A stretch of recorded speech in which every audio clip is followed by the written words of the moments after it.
Hi everybody, hello all the Nida huggers out there. I just want to do this real quick video because I've just returned back from Tullamore Hospital. I had a review with my oncology doctor and I just wanted to share that feeling that I know a lot of cancer patients get with this waiting to hear news when you give in, you do your blood work and it goes in and you're waiting to hear the news. Now, it was actually pointed out to me today that I've been attending the oncology unit in Tullamore since 2004. It was Siobhan that told me that, one of the oncology nurses. A big hello to Siobhan because I know she watches my videos and she made me feel fantastic today. You have no idea how amazing the team over there are. All the oncology nurses, the staff, the tea ladies, the receptionists, and of course Dr. B himself. I don't know, I can't express at all how precious they all are to me. But over the last couple of days I have been very aware because of our Little Wishes charity of people going through cancer and how devastating it is to get bad news and how it affects a family, and also on the other side how empowering people can be, how they can get so strong with bad news and with hearing news that somewhere, it's how I have great faith that there is something so much bigger than us that gives us the strength to go through the different challenges that we face every month, every week, every day, whether it's cancer or whether it's any other challenge. But today I spent the morning getting organised and I went for a walk with my sister. I was at Sunday yesterday. I don't think I've been feeling so fantastic. I've just been feeling amazing. And I know it's my work as a coach now and preparing my new career that is literally helping me get well because it puts attention on others.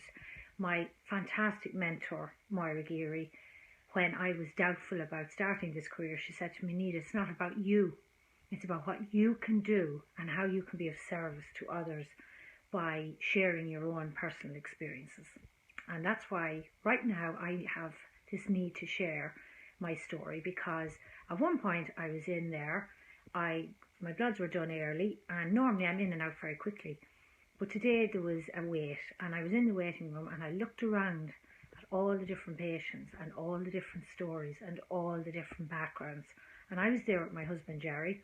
We just left our daughter off to the train to go to Galway. We'd had a nice lunch and I was in my fantastic positive mode because why wouldn't I be? Sorry now, I have to change hands here. And the reason was because I feel absolutely fantastic. And yet, while I had to wait, the doubt came in. It's like, oh my God, what if the news isn't good? What if my bloods aren't good? It can be very, very scary. And just for that little while, and I started using the tools that I intend to share. I started going into, doing a little bit of meditation while I'm waiting and thinking that right now I feel wonderful. And whatever's written on paper is another story. But I won't pretend I wasn't scared. Christmas is coming. We'd spent a little bit of time looking around the shops and, there was a little bit of, oh, wouldn't I love to buy this? Oh, wouldn't I love to buy that? And we all have our budgets. And also the great excitement I have with regard to my new career. I have fantastic plans to run workshops, run events, and I keep thinking, God, will I be here? It's scary.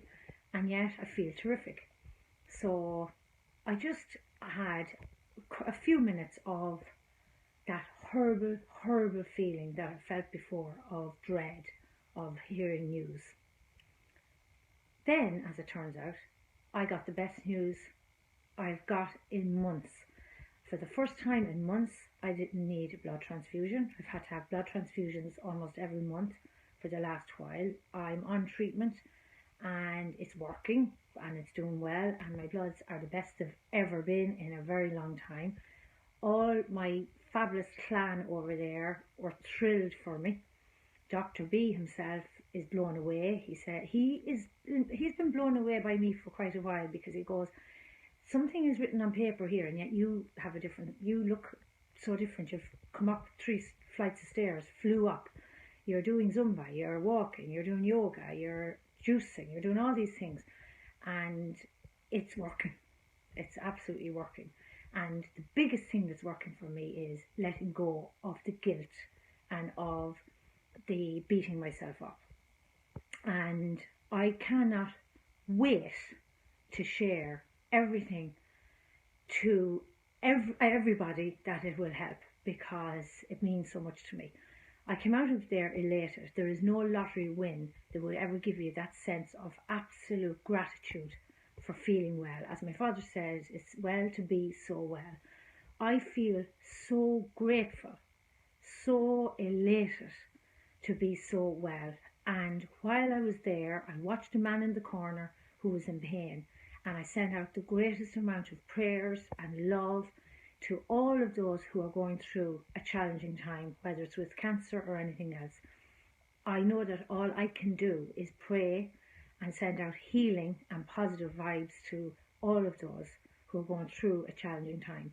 But I also want to say in this little video a huge, big thank you to the team of the oncology team in Tullamore Hospital. I've known them for 13, 14, 15 years, and they are beyond fantastic. The nurses, all of them over there are fantastic. And a big shout out to Mary, who lives in Edenderry, who has been like, my husband has Mary on speed dial, I tell you. And then there's Siobhan, there's Tina, there's Dorina, there's Liz, and I know I'm leaving out some of the fantastic girls, and I don't mean to leave anybody out. I love all of you. I thank you for taking care of me so well. And I'm just thrilled, and I want to share it with my huggers, and keep sending out hugs to everybody, and take care of each other. Lots of love.